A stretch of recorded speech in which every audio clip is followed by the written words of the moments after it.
El miedo es una lengua pequeña, lamiendo los huesos del raciocinio, penetrando, girando sin fin, como un barreno vehemente, hasta que hueco, te paraliza. Un pulso de infinitos tentáculos que desde el estómago, órgano por órgano, te va asfixiando. Así que hemos creado un espacio dedicado a contar relatos e historias con un tema en común, el terror. Bienvenidos a Radio Pesadilla, donde las pesadillas comienzan.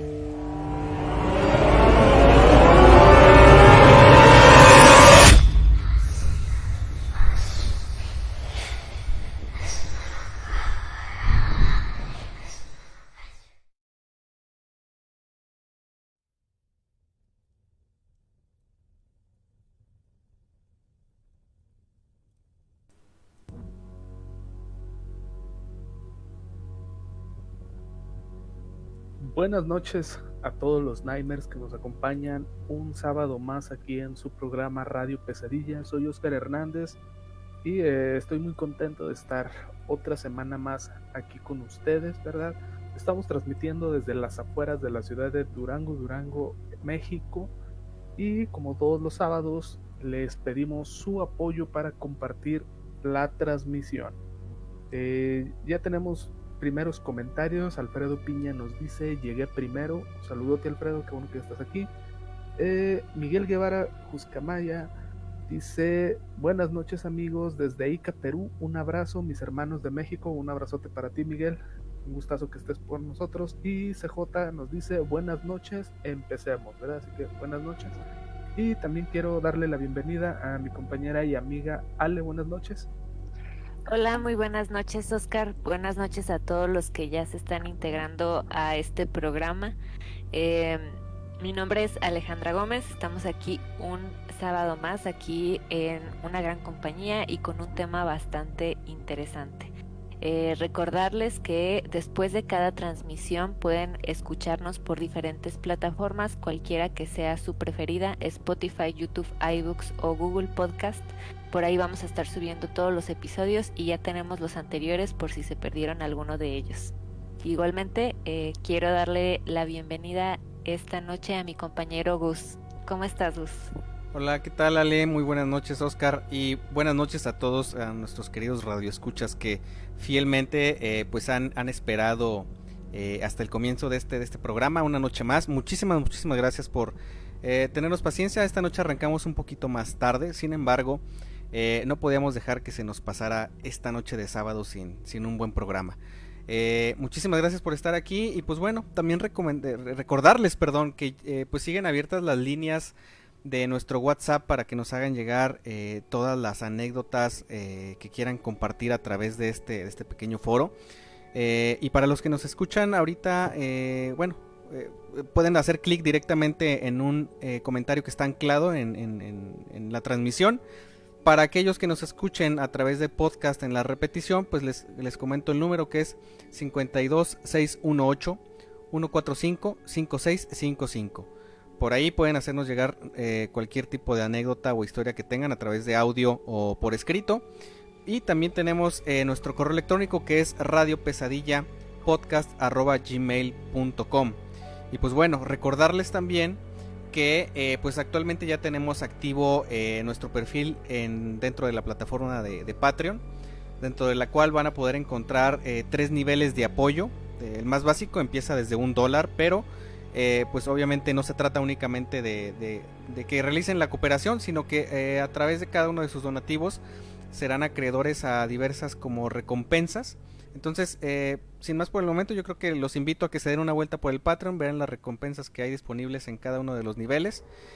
Y pues bueno, antes de empezar, esta noche tenemos preparado ya uno de los temas, o más bien un tema bastante digamos serio. Es un tema serio y la verdad es que sí quiero hacer nada más una pequeña nota acerca de este tema, ya que recomendamos total discreción para ustedes como radioescuchas, ya que estaremos utilizando algo de lenguaje un poquito explícito relacionado con el tema. Y pues bueno, sobre todo con quienes sean menores de 13 años, pues les recomendamos mucha discreción. El tema, como cada semana, es únicamente para darle dinamismo al programa, pero las anécdotas que estamos recibiendo pueden ser relacionadas con cualquier fenómeno sobrenatural. Y pues dicho esto, pues bueno, no sé si tengamos comentarios y luego empezamos contigo, Oscar. Nada más nos dice Miguel Guevara, después de tiempo, amigos. Así es, pero ya estamos de vuelta en esta segunda temporada de Radio Pesadilla. Así es. Amigos, el programa de hoy, como bien dijo Gus, toca un tema un poquito complicado. No es fácil abordarlo, ¿verdad? Pero es muy interesante, ¿no? Esta vez es la segunda entrega de la serie de asesinos seriales. Ya tuvimos una primera entrega hablando del famoso Ted Bundy, ¿verdad? Pero esta vez nos queremos traer a colación a unas mujeres que se volvieron muy famosas aquí en México por ahí de los años 50 aproximadamente, ¿verdad? Porque pues también entran dentro de la categoría de asesinos seriales, aunque su modus operandi era totalmente otra, ¿verdad? El día de hoy queremos hablar un poquito sobre las Poquianchis. Entonces, si no las conocen, siéntense, pónganle, súbanle al volumen y pues vamos a conocerlas, ¿no? Pero bueno, antes de empezar, tenemos comentario de Gerardo Contreras que dice, a ver qué día me invitan. No, pues cuando quieras, estás invitadísimo, hermano. ¿Verdad, Gus? Sí, totalmente, mi Gera, te mandamos un fuerte abrazo y un gran saludo. Nos da muchísimo gusto saber de ti. Y sabes que este es tu programa, están las puertas abiertas el día que quieras compartir con nosotros, ahora sí que foro, y platicarnos algunas de tus anécdotas. La verdad es que eres bienvenido. Muchísimas gracias por andar aquí. También gracias a los que ya se van conectando, que estamos viendo por aquí algo de movimiento. Saluditos para Moni Lares, para Sakura Mitsuki y para todos aquellos que vayan llegando. Gracias por estar aquí. Y pues bueno, esto apenas está comenzando. Así es, fíjense. Fíjense, las Poquianchis fue un caso que se extendió por alrededor de 20 años, o sea, duró mucho tiempo su recorrido, sí, ¿verdad? Y pues sumió, digamos, a la región en una gran angustia, ¿no? Las Poquianchis, así se les conocían a 4 hermanas, ¿verdad? Y fue un nombre, pues digamos, mediático, pues con el que se les conoció a este grupo de asesinas seriales mexicanas, que aproximadamente estuvieron desde el año de 1945 hasta 1964, ¿no? Ellas operaban principalmente en la ciudad de San Francisco del Rincón, Guanajuato, ¿verdad? Y bueno, resulta que ellos estuvieron enterrando los cuerpos de sus víctimas en la ciudad de Purísima del Rincón, Guanajuato, ¿verdad? Ellas estaban conformadas por 4 hermanas de la familia González Valenzuela, ¿verdad? La líder y la mayor de las hermanas, Delfina González, digamos, era la que las ponía en orden al resto de sus 3 hermanas, ¿no? María de Jesús González, María del Carmen y María Luisa, también conocida como Eva. Estas mujeres eran dueñas de varios burdeles en la ciudad de Guanajuato y también tenían otros en Jalisco. De hecho, también la más chica de las hermanas se distanció un tiempo de ellas y ellas puso otro burdel en Tamaulipas, ¿verdad? Pero pues siempre con la misma, el mismo modus operandi, ¿no? Sí. Que ellas tenían. En estos burdeles lo que hacían era pues que llevaban a sus víctimas, en este caso jovencitas, ¿no? De entre 13 a 17 años, o sea, eran niñas. Sí, o sea, eran niñas. Ya sea que las compraban a sus papás, digo, estamos hablando del año de 1940 más o menos, ¿verdad? Muy vivida todavía la revolución, o sea, no es digamos, el avance social y tecnológico que estamos viviendo actualmente, ¿no? Sino que claro, hay que recordar que en aquellos años, pues México todavía era, pues un gran arenal, ¿no? sí. Las urbes estaban creciendo, pero todavía había mucho despoblado y en el que pues prácticamente ahí la ley del más fuerte sobrevivía, ¿no? Entonces generalmente iban a los ranchos, a los pueblitos, ¿verdad? En donde la gente no tenía dinero, en donde por dinero los señores podían vender a sus hijas, ¿verdad? Y pues estas señoras llegaban, les ofrecían dinero, se las llevaban y pues las ponían a trabajar en contra de su voluntad en sus burdeles.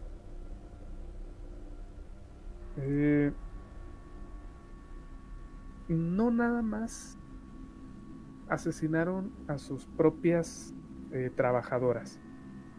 ¿Pero por qué lo hacían? Bueno, pues porque en este tipo de negocios, cuando se llega a cierta edad, digamos que ya no son rentables, porque pues los hombres las preferían jovencitas, como dice Gus, ¿verdad? Entonces aproximadamente cuando cumplían los 25 años, ellas le encargaban a una persona que trabajaba para ellas, que pues básicamente las encerrara en una habitación oscura, alejadas por varios kilómetros o sea, donde no tuvieran oportunidad de pedir ayuda. Y pues ahí la persona esta las maltrataba, las mataba de hambre y pues al final las terminaba matando, terminaban muriendo las chicas. Y pues todo esto con el fin de ellas pues como ya no eran rentables, tampoco las iban a dejar libres, ¿no? Porque pues sabían que lo que estaban haciendo no era humano, o sea, era ilegal en muchas formas. Sí, claro, tenían mucha información.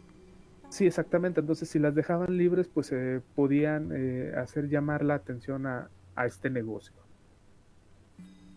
El número confirmado de víctimas que llegaron a tener estas personas llamadas las Poquianchis fueron de 91 personas. Se cree que pudieron matar a más de 150 personas y esto pues fue lo que las convirtió en las asesinas seriales más prolíficas registradas en la historia de México. Wow. O sea, estamos hablando de que Ted Bundy sacó a un promedio de 30 aproximadamente. Así es. O sea, entre estas 4 personas, o sea, a lo largo de 20 años pudieron matar a más de 150 personas, en lo que su mayoría eran jóvenes mujeres. También se cree que llegaron a matar a hombres, pero pues básicamente esto era muy raro, ya que ellas tenían, pues digamos, en su nómina a miembros de la policía, a gobernadores, a políticos, que pues los dejaban, digamos, disfrutar de sus negocios a cambio de protección. Sí, claro.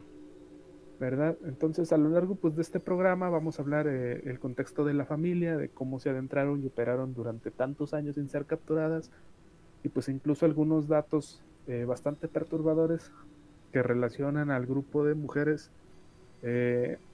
con el satanismo.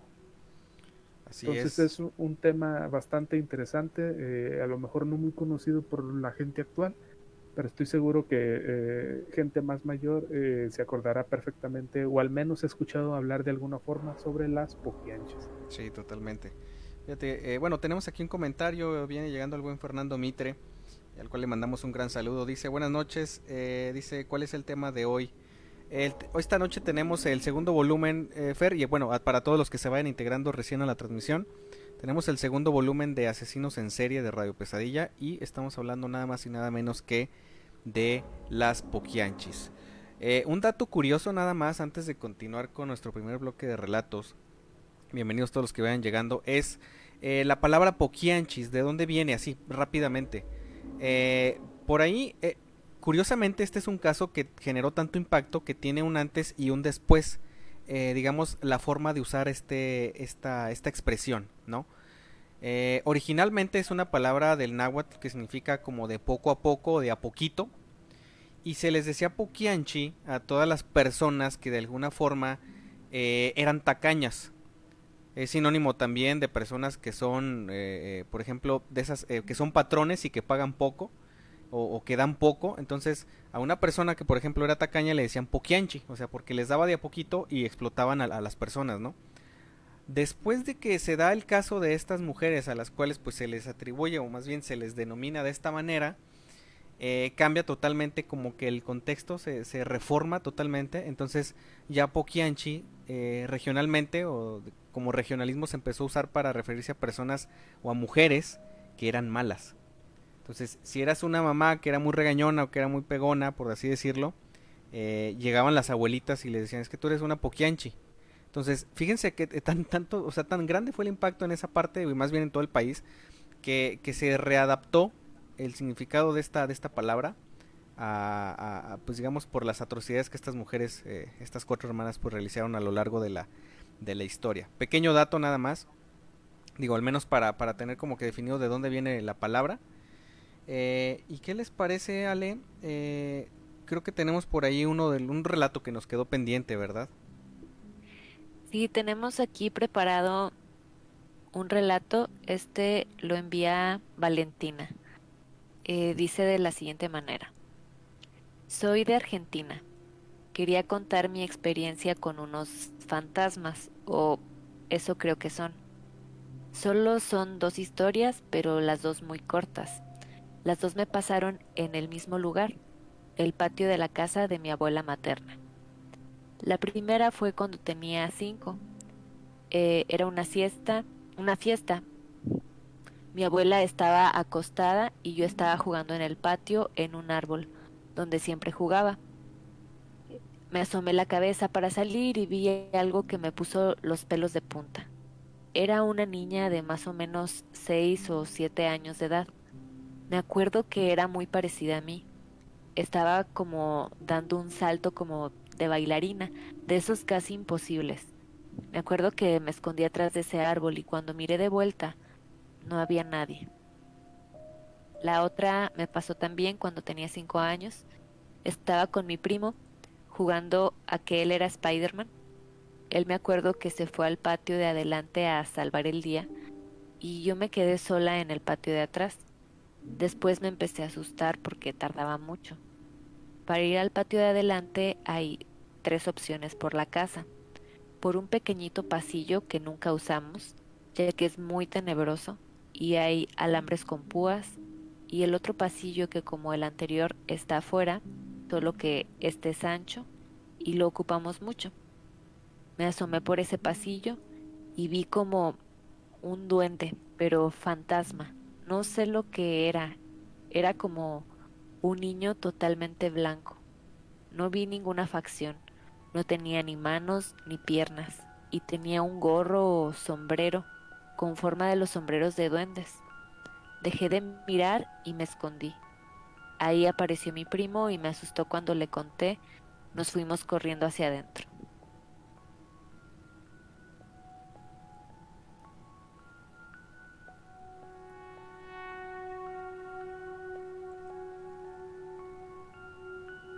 Híjole, qué impresión la verdad.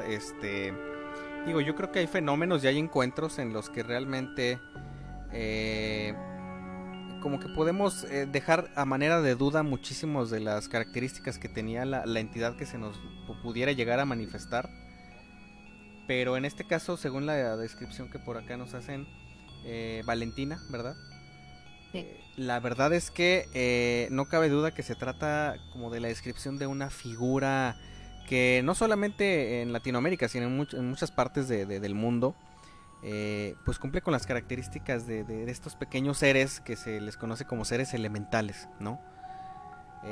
Estaría muy interesante más adelante tener un especial únicamente y exclusivamente sobre estos seres, porque hay varias, digamos, con distintas características. Y bueno, de hecho, se dice que también existen personalidades, es decir, que no todos son buenos, es decir, que también hay algunos malos y hay algunos que son como neutros, o sea, tienen la capacidad, al parecer, de tomar ellos como que su propia dirección. Y pues bueno, un par de anécdotas bastante peculiares, ¿no? ¿Qué te parece a ti, Oscar? Muy interesante, la verdad. Sí, concuerdo contigo, podría ser alguna especie de criatura elemental, ¿verdad? Lo que se me hace extraño es que dice que no tenía pues, ni brazos ni piernas, ¿no? Piernas. Sí. Entonces ahí sí ya se complica un poquito la situación. Pero pues como en la mayoría de estos casos nosotros decimos, busca un especialista, pero no, como no pasó a mayores, pues la verdad es que bueno que reaccionaste rápido y te alejaste.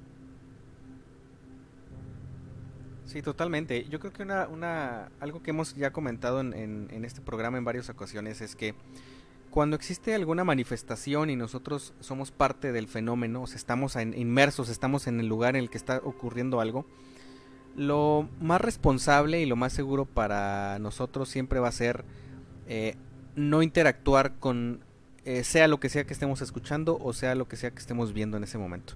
No hay que interactuar. No lo decimos nosotros, lo dicen muchísimos especialistas y estudiosos de casos de diferentes índoles. Cuando las personas interactúan con estas entidades, de alguna forma las potencian y aparte le ceden como que esa conexión. Entonces es algo que no se debe de hacer. Yo creo que lo mejor siempre es tratar de alejarse, darle la vuelta a la situación y pues bueno, ahora sí que compartirlo, digo, total, y podemos encontrar más personas que hayan pasado por lo mismo, ¿no? Entonces, pues bueno, les seguimos haciendo la invitación, pero para que nos hagan llegar sus anécdotas a nuestro WhatsApp. Les repito el número, que es 52 618 145 5655. Nos las pueden hacer llegar a través de WhatsApp, ya sea por escrito o por una nota de voz, que también sería bastante interesante. O también a través de nuestro correo electrónico, que es radiopesadillapodcast@gmail.com. Entonces, bienvenidos a los que se vayan uniendo a esta transmisión. Creo que tenemos un par de comentarios, no sé. Tenemos uno de Laura Varga que nos dice: hola, saluditos, ¿verdad? Un saludito. Saluditos y bienvenida, Laura. Así es, y no más. Ok, muy bien. Y pues bueno, en lo que pues vamos recordando algunas anécdotas y vamos a lo mejor esperando algunas de las anécdotas que nos vayan a estar enviando. ¿Qué les parece si, bueno, seguimos platicando de estas famosísimas poquianchis? Ale, creo que hay mucho que platicar acerca de ellas y hay mucho contexto que analizar, ¿no? Definitivamente, y yo creo que algo importante de lo que vamos a platicar es precisamente sobre el contexto familiar en que estaban estas personas. Sí. Todos los antecedentes de los asesinos seriales son bastante interesantes, porque nos dan a lo mejor un poquito de pauta de cómo es que llegaron a ser en la actualidad, de la manera en que se comportan, ¿no? Precisamente estas hermanas, ellas nacieron con el apellido de Torres Valenzuela. Fueron hijas de un matrimonio.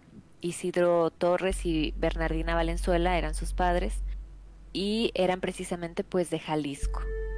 Esta familia era pues una familia bastante disfuncional. De hecho, su padre se dedicaba a ser un policía, precisamente trabajaba bajo el puesto de alguacil y se mantuvo durante el puesto inclusive después de la Revolución Mexicana, o sea, realmente duró bastante tiempo en este cargo como tal. Pero algo muy importante, su padre era un hombre bastante violento, se le consideraba como un hombre muy autoritario y también bastante prepotente. Entonces, eh, además tenía estos rasgos de ser precisamente una persona que maltrataba a su familia. Con frecuencia golpeaba tanto a su esposa como a sus hijos. Entonces, hay algunas anécdotas que mencionan que inclusive desde pequeñas obligaba a sus hijas a ver ejecuciones de los presos. Entonces, imagínense qué impresión para unas niñas estar viendo pues estas escenas. Y por parte de su mamá, ella era de hecho una fanática religiosa.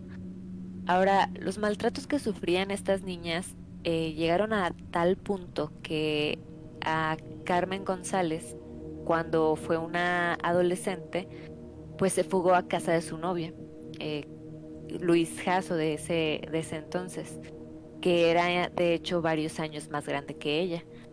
Su papá, cuando se enteró, claramente se puso furioso, fue y la buscó, y una vez que la encontró la golpeó, y aquí haciendo algo que es un abuso de autoridad, la encarceló dentro de la prisión municipal.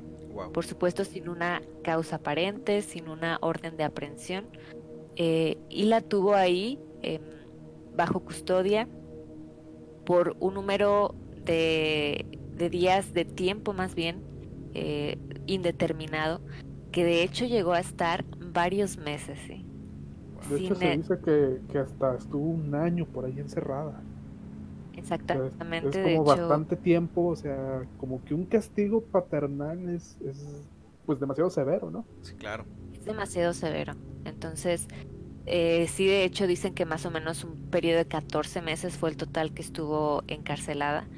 Y digo, esto pues bastante fuerte.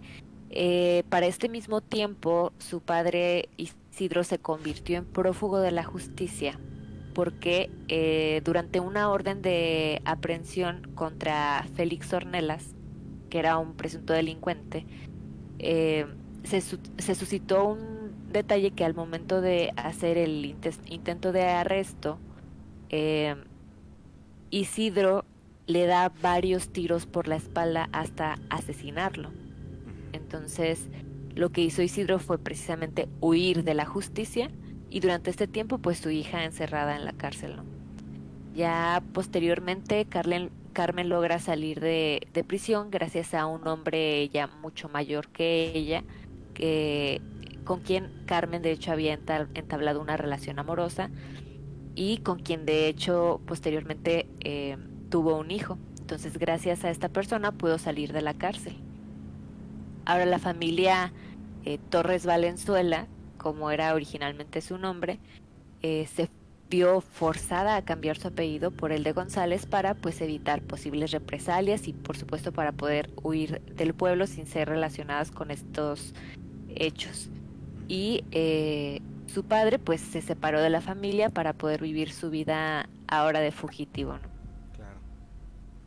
Fíjate, algo muy interesante que quiero destacar aquí porque creo que es una parte importantísima. Lo mencionamos la ocasión pasada, para que se generen ciertos como que agravantes a una patología ya existente de ciertas personas, de ciertos individuos, debe existir de, pues, seguramente o más bien específicamente en la etapa de la niñez o de la juventud temprana una serie de ingredientes, ¿no?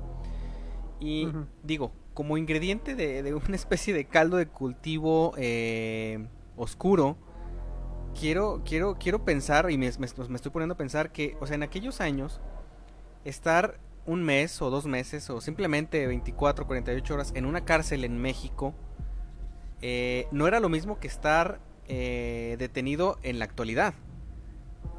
O sea, No, antes no existían los derechos humanos, no existían organismos o digamos entidades que regularan el trato para los presos. De hecho, los presos todos eran tratados de la peor manera posible porque desde que ingresaban a esos lugares ya se les estaban aplicando castigos.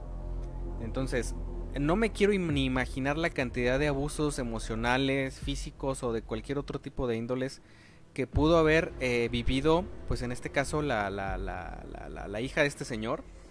ujú. Pues más aún, o sea, duró 14 meses ahí. O sea, no fue ni un fin de semana o algo así. O sea, realmente considero que eso es un detonante. Pero más adelante vamos a tal vez a tratar de definir si tuvo algo que ver o no fue así, ¿no?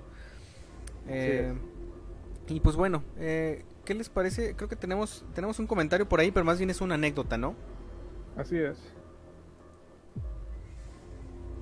Si quieren, ahorita lo leemos, espérenme, ya se me perdió, aquí está.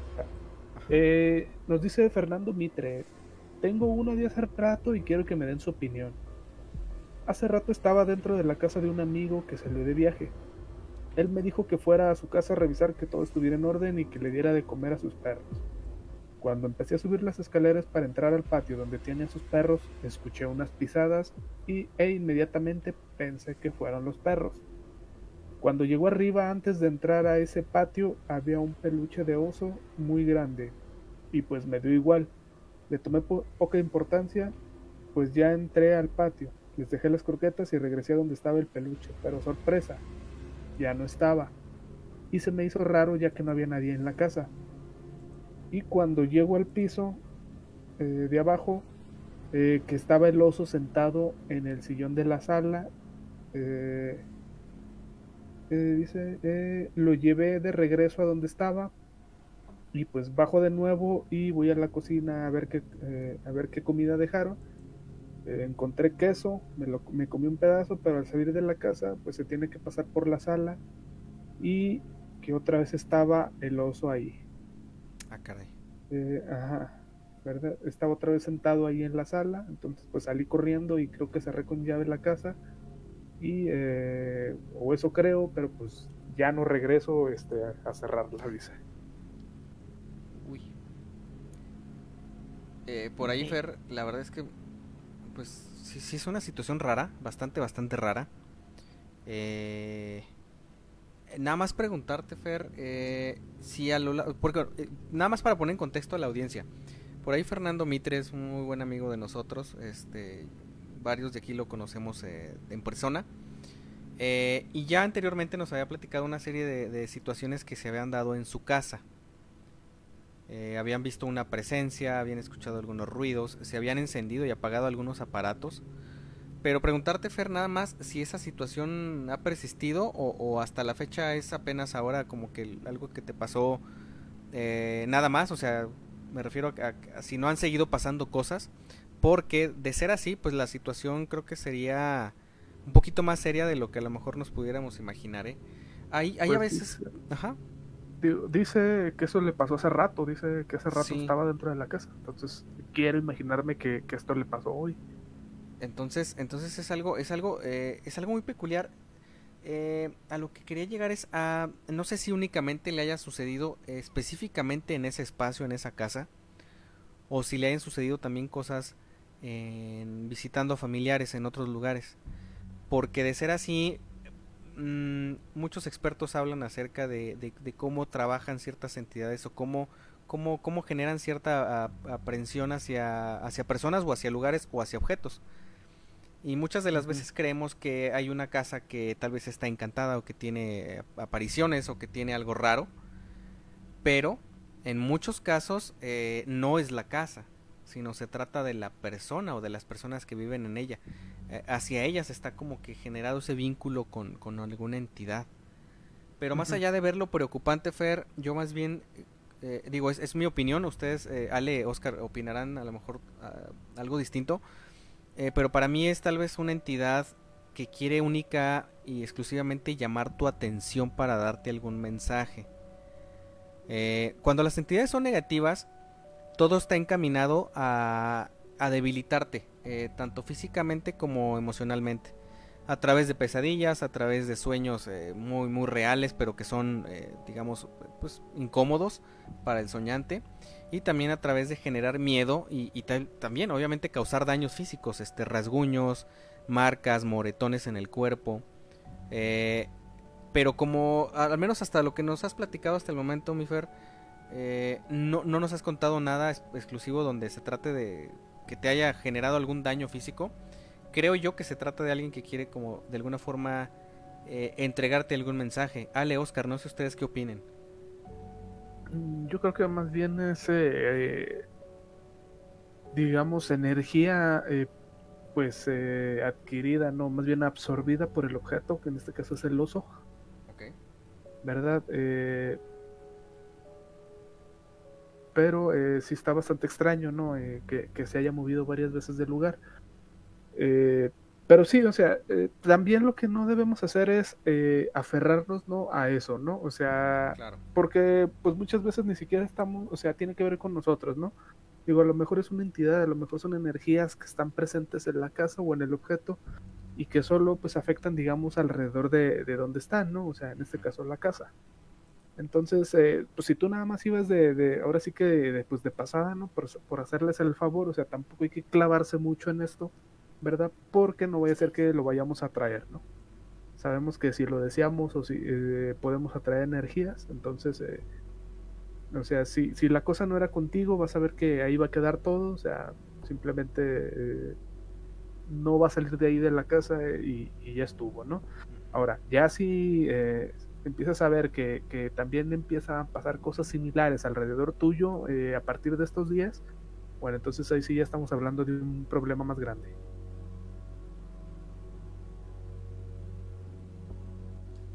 tú, Ale? Sí, definitivamente es algo similar a lo que habíamos estado platicando, es lo que menciona Oscar. Se deja energía dentro de objetos, sobre todo, por ejemplo, este tipo de objetos como lo es un peluche o un juguete. Entonces yo creo que va por ahí. Y si es la única vez que te ha pasado, podemos considerarlo que más bien es una cuestión a lo mejor ya sea de esa casa o específicamente de ese objeto, sobre todo si no es algo que con anterioridad ya te hubiese ocurrido, ¿no? Así es. Así es, y nos deja un comentario, digo, una aportación extra, dice, ya no pasan seguido. Lo cual pues me alegra mucho, Fer, porque la verdad es que estar involucrado en este tipo de fenómenos es muy desgastante para las personas que tienen ahora sí que la suerte de percibirlos. Entonces, qué bueno que ya no han pasado seguido, y esperemos que este también haya sido nada más un caso aislado, un momento, y no persista, ¿no? Y pues bueno, seguimos invitando para que nos manden sus anécdotas. Están los canales abiertos tanto en WhatsApp como en nuestro correo electrónico. Y pues, ¿qué les parece si seguimos platicando de... Bueno, ya hablamos un poquito del contexto familiar, pero por ahí Ale nos va a platicar también acerca de cómo estas mujeres, estas hermanas, pues descubren una nueva manera como de continuar con sus vidas, pero tal vez no de la mejor manera, ¿verdad, Ale? Así es. Curiosamente, esta familia, para el año de 1935, la realidad es que ellas vivían en un estado de pobreza bastante lamentable. Habían conseguido trabajo en una fábrica textil, pero la realidad es que en este tipo de trabajos, el salario que recibían era pues bastante pobre y realmente apenas si tenían, digamos, para subsistir. Entonces, más adelante, para el año de 1938, Carmen precisamente conoció a un hombre llamado Jesús Vargas, a quien le decían el gato, con quien entabla una relación. Y de hecho ese mismo año se van a vivir juntos. Y entre los dos abren una cantina en Jalisco, precisamente en El Salto, de donde eran ellos. Y aquí el detalle es que su pareja, eh, prácticamente todas las ganancias que tenían del establecimiento, se las gastaba sin tener una mesura, de manera que llevó el negocio a la ruina. Entonces, después de este acontecimiento, Carmen decide abandonar a Jesús Vargas y regresa a vivir nuevamente con su familia. Para este tiempo, los padres de las hermanas González ya habían fallecido, pero les dejaron una herencia, digamos, modesta, y con este dinero, Delfina González abre su primer burdel, precisamente, decíamos, en Jalisco. Ahora, la prostitución era ilegal, todavía lo es, pero la vigilancia para combatir este tipo de prácticas, la realidad es que prácticamente no existía, era bastante pobre. Entonces, el prostíbulo como tal estuvo activo mucho tiempo, hasta que en una ocasión hubo cierto pleito, digamos, en este lugar, que llamó la atención entonces de las autoridades, y ahora sí tuvieron un cierre temporal del establecimiento. De acuerdo a relatos precisamente de las hermanas González Valenzuela, las técnicas que utilizaban para poder mantener este tipo de negocios, o para poder instalar un prostíbulo, consistían primero en hacerse amigas de las autoridades para de esta manera estar protegidas, ¿no? Inclusive en varias ocasiones, otra de las técnicas que utilizaban era que seducían o se convertían en amantes de funcionarios que les daban dinero para poder mantener estos locales, y además pues para asegurar que su negocio no fuera cerrado. Ya una vez que estaban instaladas ya como tal, ya decíamos, lo mencionaba Oscar al inicio, empezaron a contratar personas que recorrían inclusive la República para buscar precisamente estas jóvenes, estas adolescentes entre 12 y 15 años de edad en promedio, para que a través de estarlas engañando e inclusive extorsionándolas, las pudieran llevar a sus negocios para que las pudieran mantener en cautiverio y poderlas prostituir. Ahora, algo bastante grave que se dice que está ocurriendo es que la Secretaría de Salud emitía unas tarjetas de control falsas que precisamente este grupo, las Poquianchis, utilizaban para presumir que las jóvenes que estaban contratando o con las que estaban trabajando estaban sanas. Sin embargo, estas tarjetas pues realmente costaban bastante dinero, pero pues realmente servían para que los clientes estuvieran tranquilos y para que pudieran tener un mayor número, ¿no?, de clientes. Entonces, claro que la realidad es que muchas de las prostitutas de hecho estaban enfermas. Muy complicado, ¿no? Toda esta situación que vivieron las jóvenes, ¿no? Y cómo o sea, la verdad, o sea, cómo es de enferma la sociedad, ¿no? O sea, que con el fin de ciertos placeres, solapaban todas estas actividades, ¿no? Porque así era como sobornaban a las autoridades, ¿no? Sí. Las dejaban, les daban servicios gratis, ¿verdad?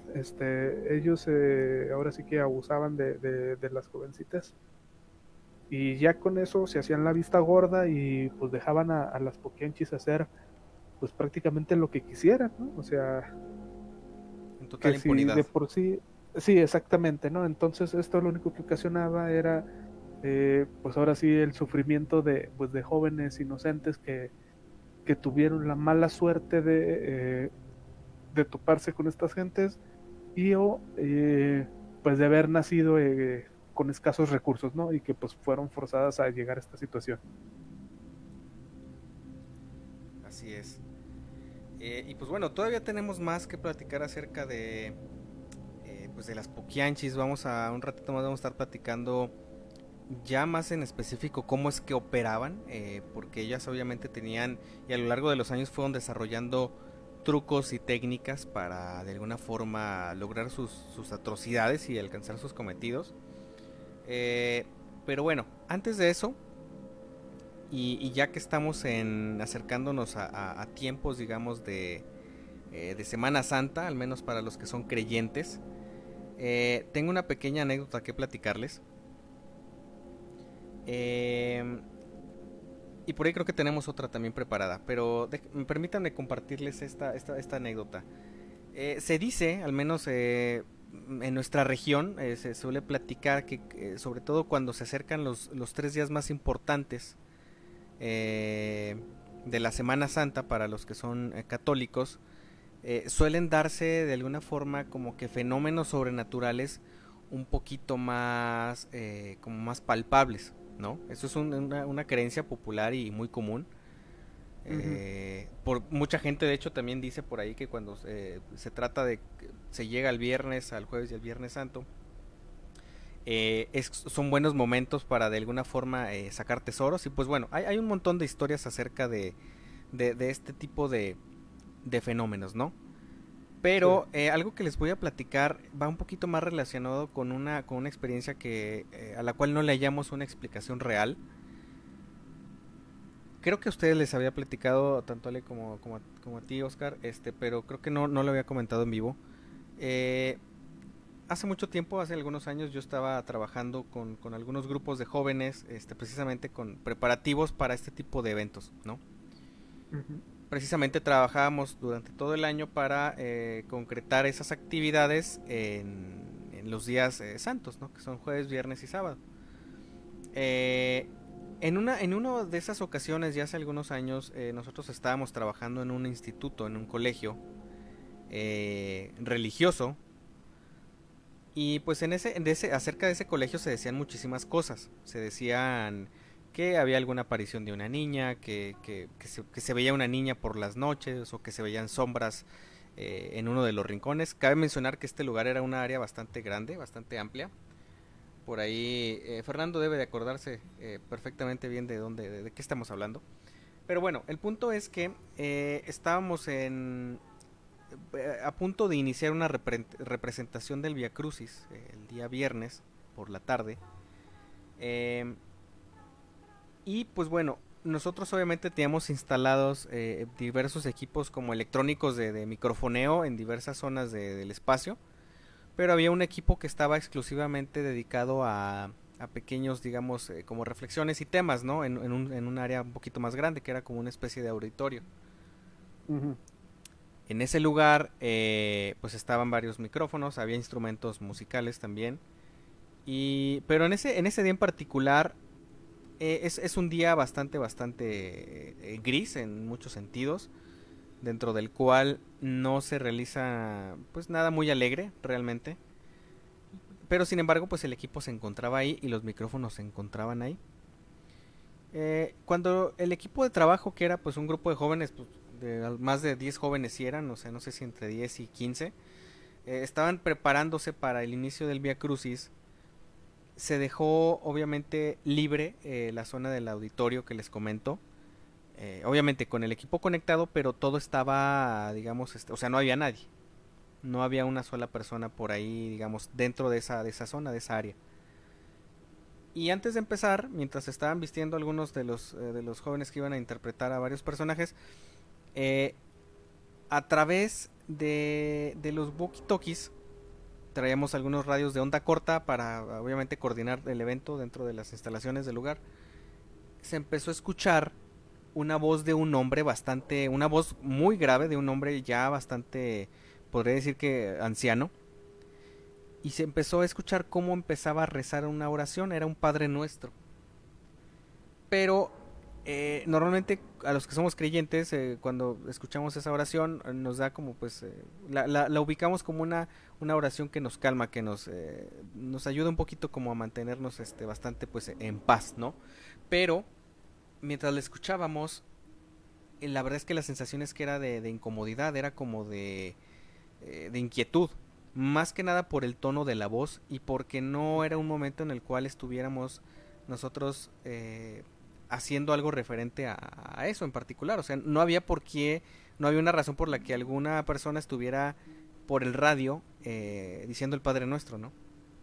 Lo que hicimos inmediatamente fue investigar en los que traían radio para ver dónde estaban, qué estaban haciendo. O sea, obviamente lo que pensamos es que alguien estaba jugando con los radios, a lo cual pues hay que poner orden. Entonces empezamos a checar de los 4 radios que había, 2 se encontraban en la zona de los que se estaban vistiendo, y los otros 2, yo tenía uno y el otro estaba por ahí con una persona que estaba al alcance de mi vista, y ninguno de ellos lo estaba utilizando, nadie. Había un quinto radio que al parecer tenía fallas, a veces cargaba y a veces no, o sea, tenía problemas electrónicos. Ese radio en particular lo dejamos nosotros dentro del auditorio, que era la zona que estaba sola. Ujú. Empezamos a indagar, pues, de dónde viene el sonido, y nos dimos a cuenta, o no tanto cuenta, sino llegamos a la conclusión de que el único radio que se pudo haber activado era el radio que estaba en el auditorio, el que estaba solo. Para nuestra sorpresa, cuando llegamos al auditorio para verificar si algo no sé si se cruzó alguna señal o algo así, nos dimos cuenta que ese radio ya ni siquiera tenía pila, ya estaba descargado.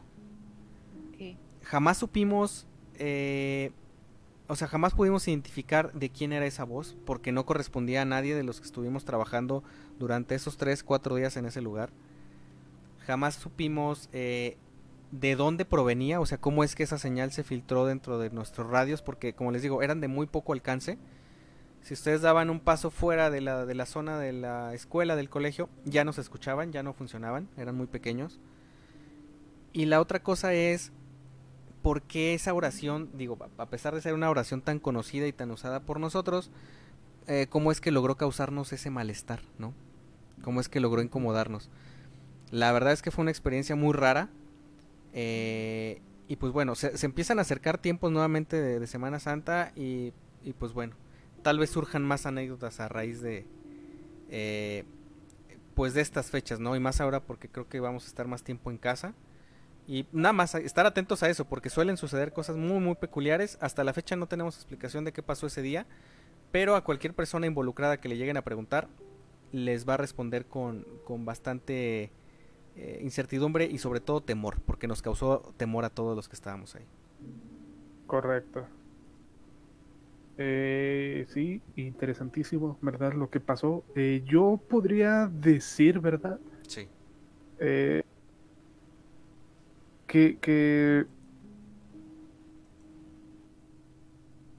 mira, no sé quién fue el que habló, ¿verdad? Pero hay que recordar que todo esto genera energía, ¿no? Entonces digamos que este rezo, o más bien esta persona rezando ya era una energía que se encontraba por ahí en el auditorio. Sí. Y pues que de alguna forma logró transmitir esta misma energía al radio, ¿no? Para pues hacerlo funcionar, ¿no? Hay que recordar que pues los sonidos son ondas que son transportadas por el aire. Entonces creo que todo esto fue lo que ocasionó que se pudiera escuchar pues a través de los radios, ¿no? Ahora, ¿quién fue y por qué estaba rezando pues de esta forma así tan angustiada? Bueno, eso ya es pues muy difícil de saber, ¿no? Sí, totalmente. Totalmente, la verdad es que fue una situación rara. En el momento no nos dimos oportunidad de asustarnos porque estábamos trabajando. Es una actividad que requiere mucho estar haciendo un montón de cosas.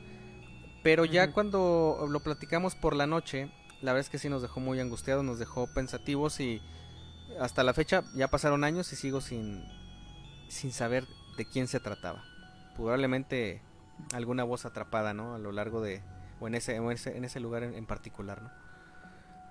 Y pues bueno, no sé si quieran que continuemos con el siguiente bloque antes de compartir una de las historias que tenemos por ahí. Adelante. ¿Verdad? Entonces vamos a seguir platicando de estas mujeres, de estas 4 hermanas, las Poquianchis. Bueno, ya platicamos ahorita acerca de su desarrollo desde la niñez, cómo era su familia, cómo se adentraron en este negocio, pues negocio ahora sí que de la prostitución. Y pues bueno, ahora vamos a platicar un poquito sobre cómo operaban, porque esto es algo clave. Esto es algo que no solamente les da el sello característico a estas mujeres, sino que también nos hace ver qué tan despiadadas y qué tan, digamos, frías eran para actuar. Aguántame tantito, Igus. Claro. Fernando nos dice que ya no pasa tan seguido lo que está pasando y ojalá y quemen al oso porque pues sí lo asustó bastante. Ok. Y nos pregunta Jera que si fue en La Salle. No fue en La Salle, Jera. Fue más adelante en la historia del grupo juvenil. Es ahorita un colegio que ya pues lamentablemente tuvo que cerrar sus puertas, que se encuentra ahí por el Parque Guadiana, por ahí más o menos. Por la Normal, para ser un poquito como más específicos. Entonces, con eso creo que te debes de acordar. Ahorita ya se está instalando otra universidad ahí. Pero sí. Es un lugar en el que muchas personas llegaron a ver muchísimas cosas, ¿no? Es correcto. Entonces, pues bueno, continuando con el modus operandi de las Poquianchis, ahí les va. La líder, o sea, la hermana mayor, que era Delfina, desarrolló una forma, digámosle, método, ¿no? En el cual, pues, digamos, no solamente secuestraba, sino que también podía generar muchísimo mayores riquezas. Lo primero que hacían es que iban a las rancherías y a los pueblos digamos, cercanos y buscaban niñas bonitas. Hacían como una especie de reclutamiento, viajaban constantemente a buscar nuevas prospectas para trabajar, ¿no? Aquí algo que me alarma muchísimo es que a ellas no les importaba si tenían 12 o 13 años. A ellas es algo que no les importaba. Mientras fueran bonitas y atractivas, digamos, para los enfermos que consumían esos servicios, pues para ellos estaba bien. Obviamente hay que tomar algo en cuenta. En aquellos años una mujer ya era madura cuando tenía 16, 17, 18 años. Ya debería haberse casado para esa edad. Entonces, bajo el contexto actual a lo mejor lo vemos demasiado... bueno, ya es normal y es conocido que son unas niñas a esas edades, pero en aquellos años era un poquito más, digamos, natural. Sin embargo, ellas sí se iban al extremo, porque o sea, eran niñas desde 12 a 13 años, a 15, entonces era algo bastante terrible, ¿no? Sí. Lo que hacían es que cuando empezaron a ver que no podían convencer a las familias de llevárselas a trabajar o a conseguirles una mejor vida, lo que hacían era reclutar a varones, a hombres jóvenes. Entonces lo que hacían era secuestrar a las niñas, literal como si fueran robachicos, ¿no? Llegaban en un vehículo, las agarraban a la fuerza, las amordazaban y se las llevaban. No, y también hay, ya ves que era muy común que se la robó del rancho. Sí. Sí. ¿Verdad? Entonces las engatusaban los jovencitos, ¿verdad? Las hacían creer que las están pretendiendo, ¿verdad? Llegaban con la excusa de, no, pues un día de estos te voy a robar y nos vamos a ir, ¿verdad? Entonces, pues ellas bien ilusionadas, sí, caían en el juego, y cuando iba por ellas, pues resulta que no era para vivir con ellas, ¿no? Sino para reclutarlas aquí y llevarlas, pues ahora sí que, pues a trabajar. A la pesadilla, ¿no? Y de hecho, pues bueno, tenían varias modalidades. El punto aquí es que ellas seleccionaban y a niña que seleccionaban buscaban la manera de llevársela. Si no podían por la buena, o sea, convenciendo a sus papás de que se iban a ir a trabajar, usaban a estos jóvenes, como dice ahorita Oscar, y en el último de los casos se les llevaban a la fuerza, ¿no? De ahí nació una creencia, o más bien un dicho popular, o sea, popular para la época, que decía, oye, que a tu hija se la robaron o desapareció. Híjole, se la llevaron las Poquianchis. ¿Quiénes eran? No sabían. ¿Qué les hacían? No sabían. Pero ya desde entonces empezaba a utilizar este título. Y bueno, ya una vez que, o sea, después de que se llevaban a las pequeñas y llegaban a los burdeles que tenían, les hacían una serie de situaciones bastante turbias. Voy a tratar de no ser tan explícito en esta parte, y nuevamente vuelvo a pedir por ahí discreción para quienes escuchen y no pues sean menores de 13 años principalmente. Porque, pues bueno, es un lenguaje hasta cierto punto explícito, ¿no? Cuando llevaban a las niñas a estos lugares, lo primero que hacían era desnudarlas y las examinaban, porque ellas lo que buscaban era catalogarlas como si se tratara de reses. Sí, como mercancía. Como mercancía. Ellas buscaban a las que tuvieran, entre comillas, suficiente carne, o sea, que tuvieran ya un poco más de atributos. Y peor aún, no solamente las ponían a trabajar, sino que como paga de los ayudantes que se las robaban o las secuestraban, permitían pues que estos sujetos abusaran de ellas, ¿no? De diferentes maneras. Entonces, obviamente, lo que buscaban era generar cierta como resistencia de las niñas para que, digamos, el sufrimiento que mostraban tras ser atacadas en estos momentos, pues no lo representaran frente a los futuros clientes. Entonces era parte del protocolo que ellas utilizaban, y lo cual es horrible, ¿no? Las amoldaban. Sí, las amoldaban, exactamente. Entonces, en muchos casos, pues ellas se resistían, obviamente, sabían que las cosas no eran correctas, y pues eran víctimas también, obviamente, pues de golpes, ¿no? Golpizas tremendas. Posteriormente las Poquianchis las bañaban con cubetas de agua helada, y ya, inmediatamente después ya les ponían algo de ropa, digamos, decente, entre comillas, y las empezaban a involucrar en la atención primero a clientes dentro de los bares, y obviamente pues las mantenían ahí con amenaza de muerte. Obviamente pues los clientes pues siempre se mostraban encantados de que pues las niñas fueran muy jovencitas, y pues que ellas fueran las que los atendieran de alguna manera, ¿no? Eso fue lo que catapultó que ese negocio para estas mujeres terribles pues fuera tan bien. Algunas de las hermanas menores, o sea, de las Poquianchis, se encargaban de alimentar a las esclavas. Pues sí, pues la verdad eran esclavas, realmente no les puedo decir que fueran de otra forma. Pero fíjense, el menú, entre comillas, eran diariamente darles únicamente 5 tortillas duras y un plato de frijoles. De eso se alimentaban. No les daban más. Luego, cuando las pequeñas obviamente pasaban años, estamos hablando que ellas trabajaron durante casi 20 años, casi 2 décadas. Obviamente pues muchas pequeñitas empezaron desde los 15, 16 años, o tal vez un poquito mayores, pero cuando alcanzaban a cumplir 25 años, las poquianchis ya decían que ya eran viejas. Entonces ya no les servían. Cuando ellas cumplían 25 años, ya no les servían. Entonces, lo que seguía en el paso de esta cadena terrible de delitos era que pues se las entregaban a un personaje llamado Salvador Estrada, mejor conocido como el Verdugo. Y pues bueno, él se las llevaba a un rancho que tenían, las encerraban y bueno, las hacían prácticamente pues morirse de hambre, ¿no? Obviamente eran víctimas de torturas, eran víctimas de golpes, eran víctimas de pues daños de otro tipo, ¿no? De muchas maneras las afectaban física y emocionalmente.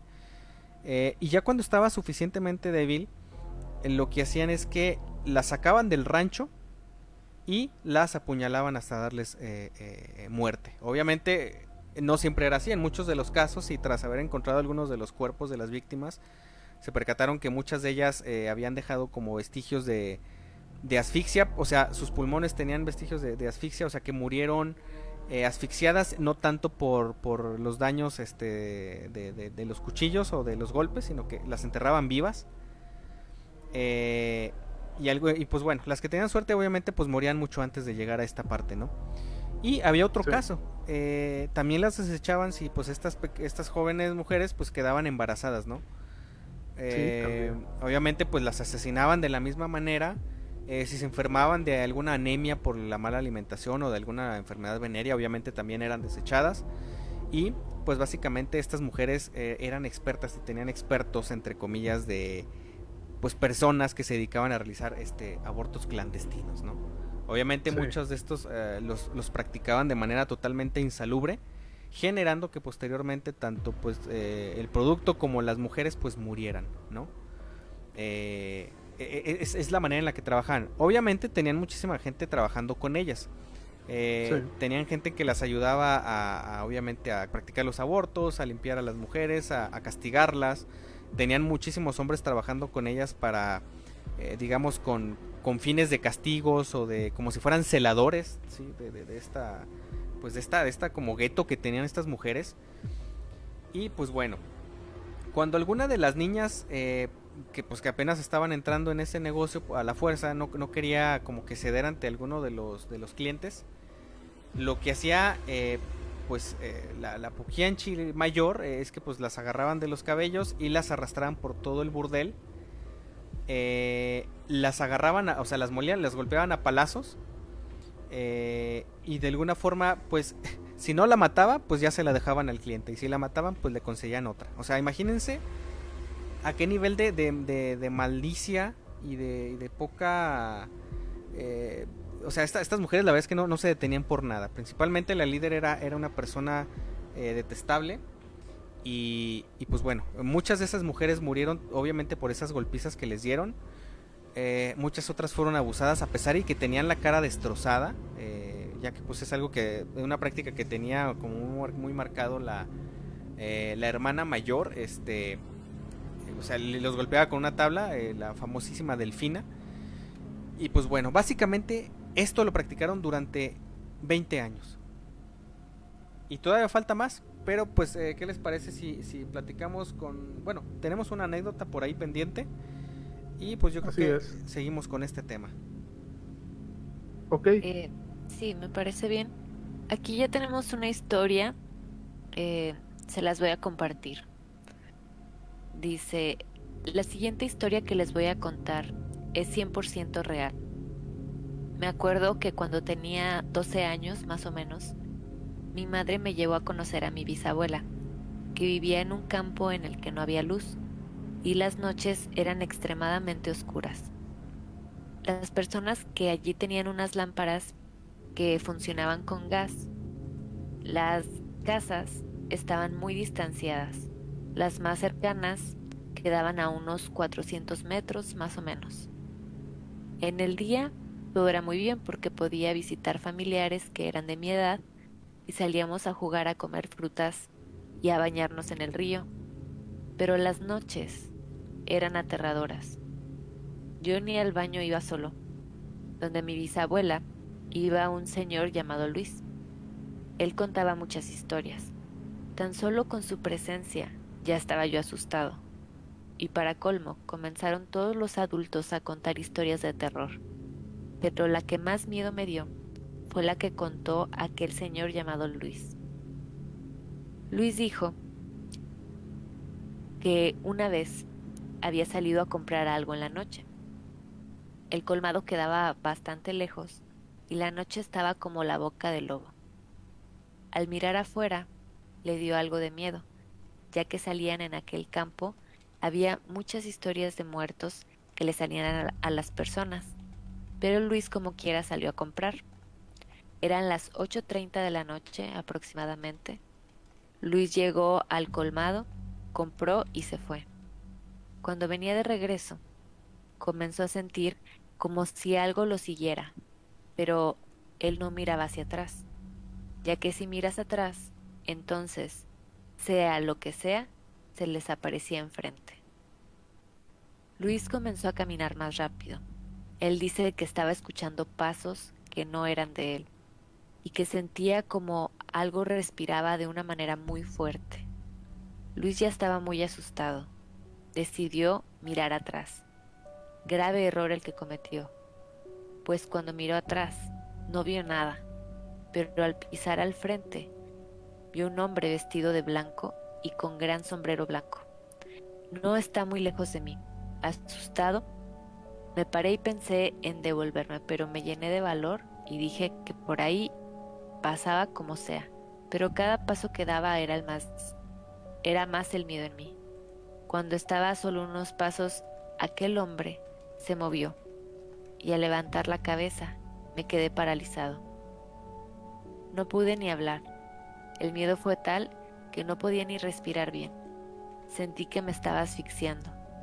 Aquel hombre de blanco, su rostro era aterrador, pero a la vez parecía como si su alma estuviera sufriendo, como si estuviese atrapada o algo así.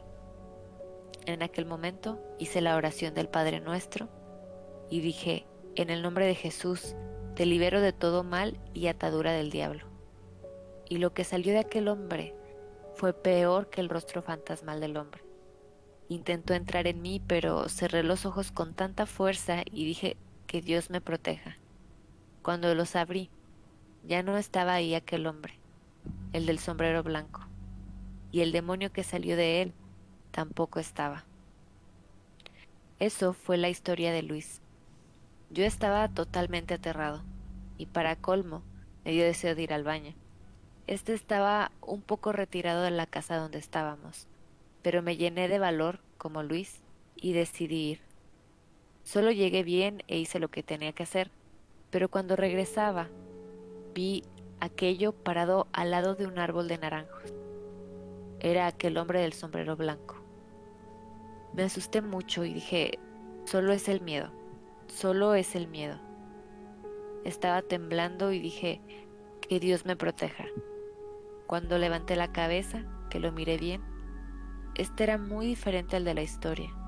Estaba totalmente reluciente y parecía una persona normal, pero igual me dio miedo y salí corriendo, casi llorando, muy nervioso. Mi madre me dijo que fue y les dije a todos lo que vi y lo que me pasó, pero ninguno me creyó. Sé lo que vi y no fue por el cuento ni por el miedo. Eso fue real. Esa es mi historia personal de terror. No es muy aterradora, pero créanme, esa noche era muy aterradora.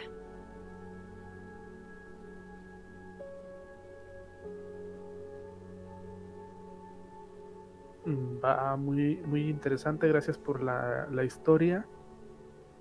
Otro señor con sombrero que se presenta. Digo, aquí la diferencia, bueno, ahora nos dicen que es pues de blanco, ¿verdad? La verdad no sé qué pudo haber sido, pero pues es comprensible, ¿no? El miedo que llegó a tener esta persona, ¿verdad? Y cómo de una leyenda, o sea, se puede decir que puede ser predisposición, ¿no? Porque pues acaba de escuchar el relato, ¿no?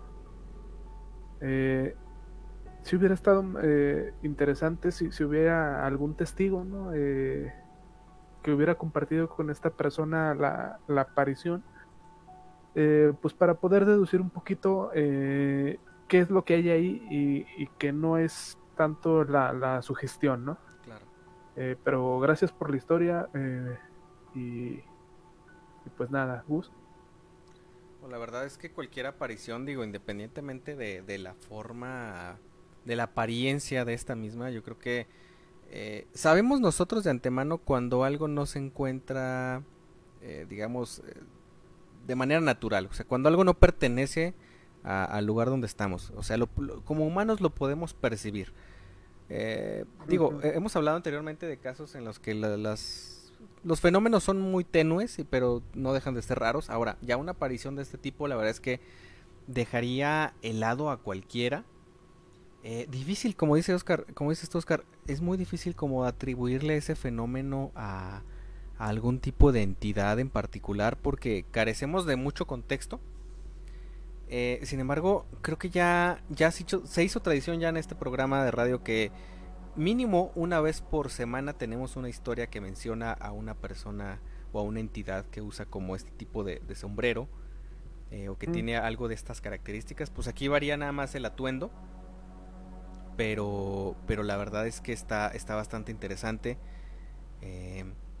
Y digo, también obviamente a lo largo de muchísimos caminos y carreteras se han como documentado apariciones de personas que solían habitar en esos lugares y por algunas otras razones pues que mueren, pero se quedan como que con el apego, ¿no? O sea, mantienen ese apego al lugar y pues hay muchos casos documentados donde se pasean estas entidades por ahí o a veces hasta llegan a interactuar un poquito confundidas, llegan a interactuar con las personas con las que se llegan a topar. Pero pues bueno, la verdad es que es una historia, a mí en lo particular me pongo en su lugar y sí está aterradora, sí da bastante miedo. Y pues bueno, muchísimas gracias por habernos contado. Tenemos comentarios. Nos dice Evaristo, buenas noches, Nightmares. Buenas noches, Evaristo, qué bueno que llegaste. Y nos dice Denise, ¿no será el Papá Legba? Para quien no sepa, bueno, Papá Legba se le considera como un protector del mundo espiritual, ¿no? Para la cultura vudú. ¿Verdad? Creo que para los haitianos, ¿verdad? No, ahí sí no estoy muy seguro.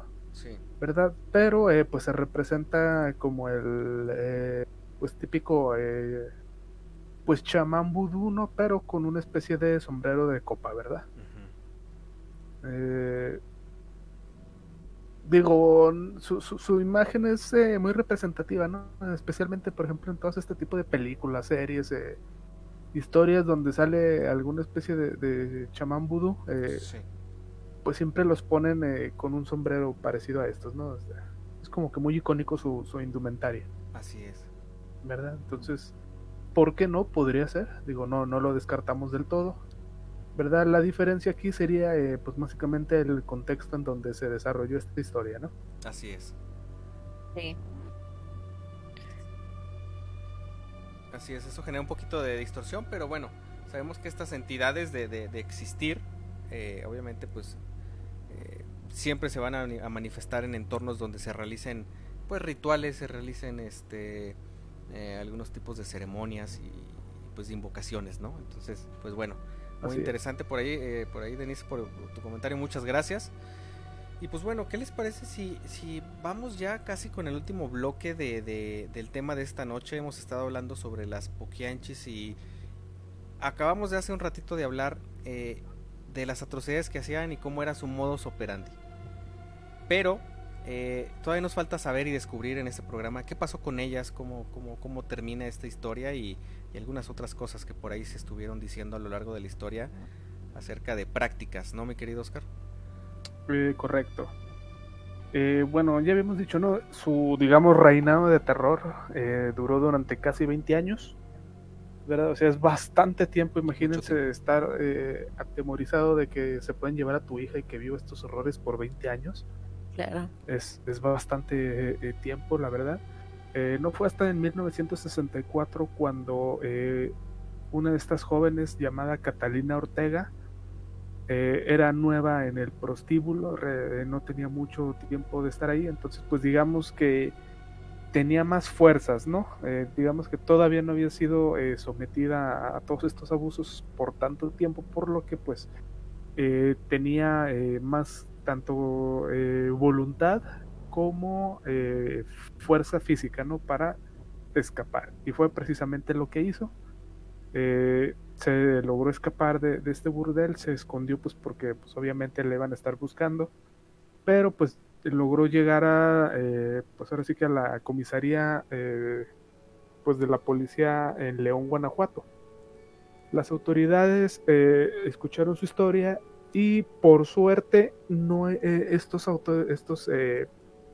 policías con los que habló no estaban coludidos con las poquianches, porque hay que recordar que pues prácticamente toda la autoridad de la zona estaba en su nómina, ¿no? Entonces pues gozaban de casi total impunidad, pero pues por fortuna estos policías con los que pues digamos levantaron la declaración no estaban coludidos, ¿verdad? Entonces ahí fue un golpe de suerte para esta persona de Catalina, por lo que las autoridades giraron una orden de aprehensión contra las poquianchis y pues se dirigieron a San Francisco del Rincón, ¿verdad? Donde estaba el prostíbulo. Ahí detuvieron a Delfina y a María de Jesús y pues María Luisa logró escapar a último momento.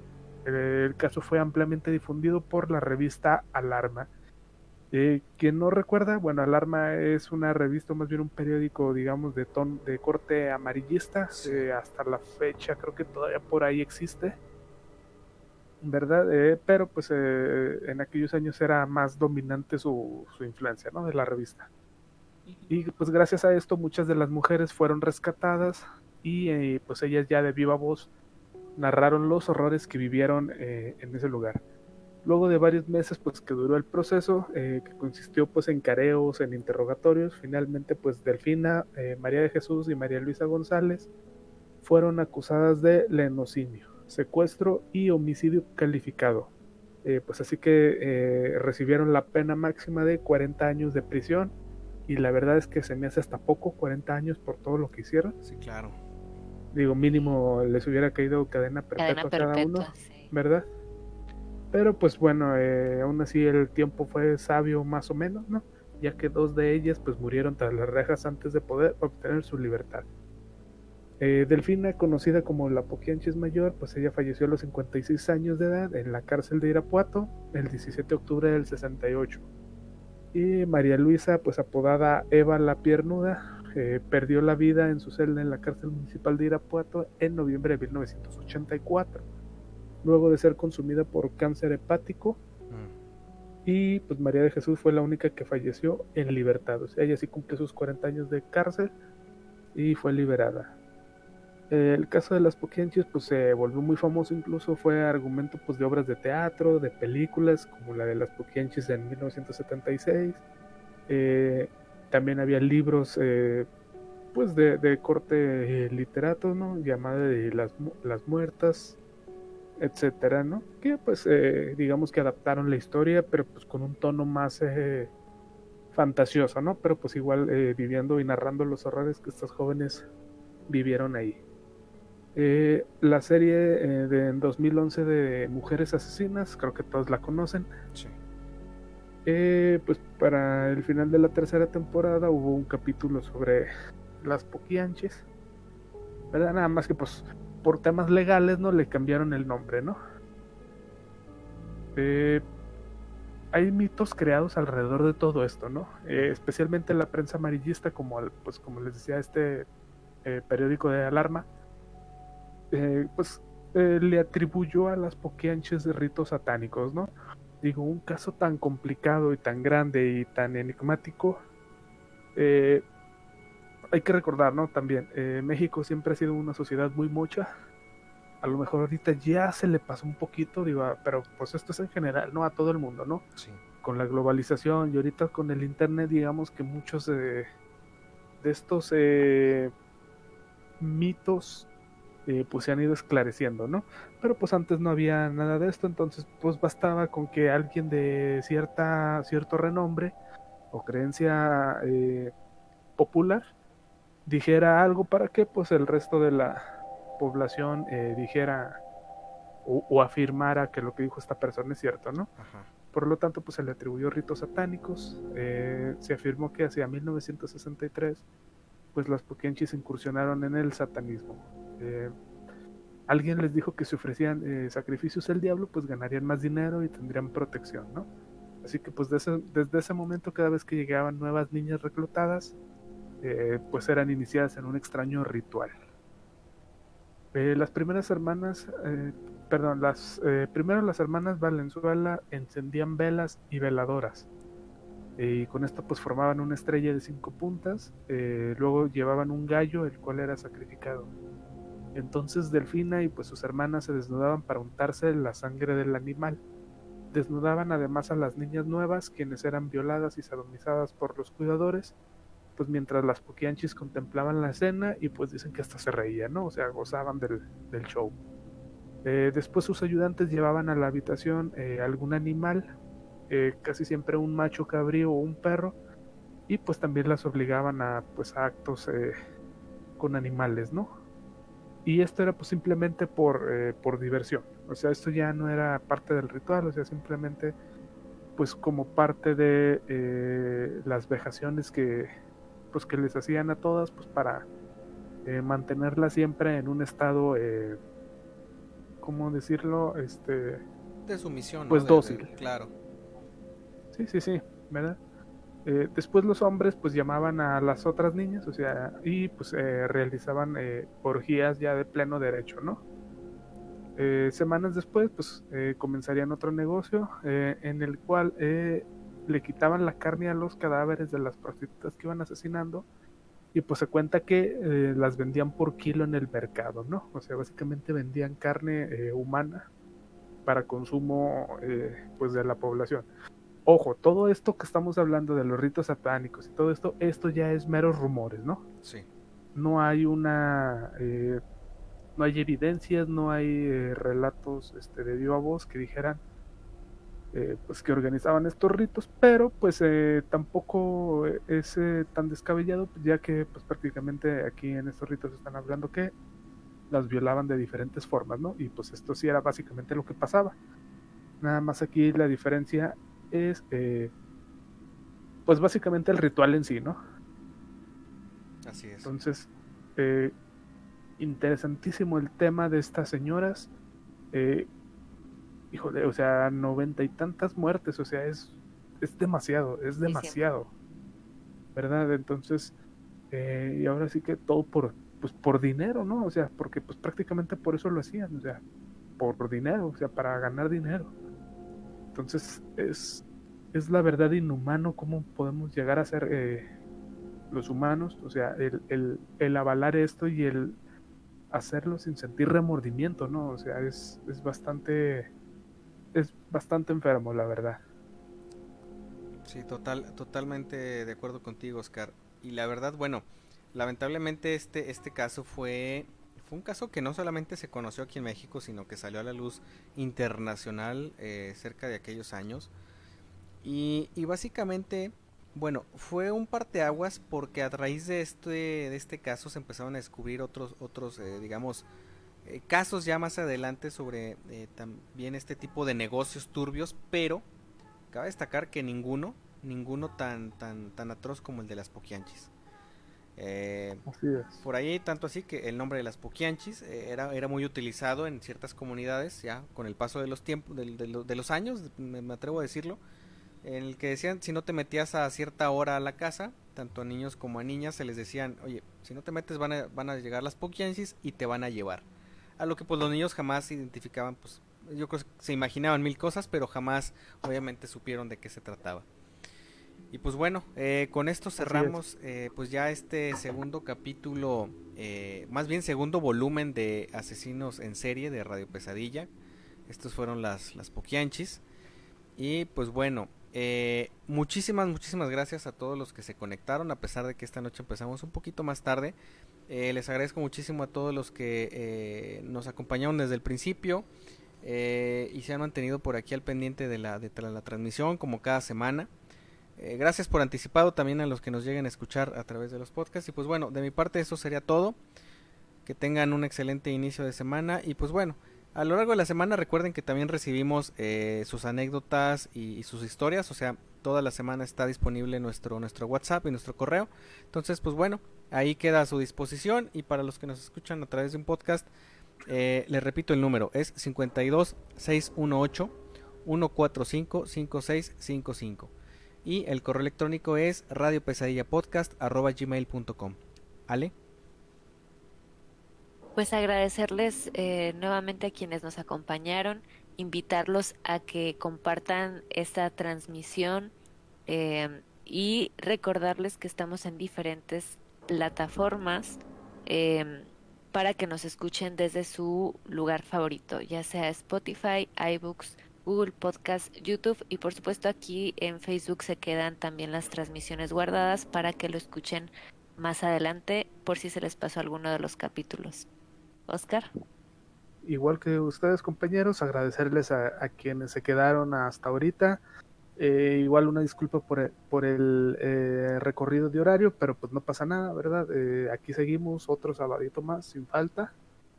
Y pues nada más recordarles que ya tenemos abierto nuestro canal en Patreon, que es patreon.com/Radio Pesadilla, en el que si gustan apoyarnos con alguna cantidad económica lo pueden hacer desde $1, ¿verdad? Y también se les estará recompensando pues por su apoyo, ¿no?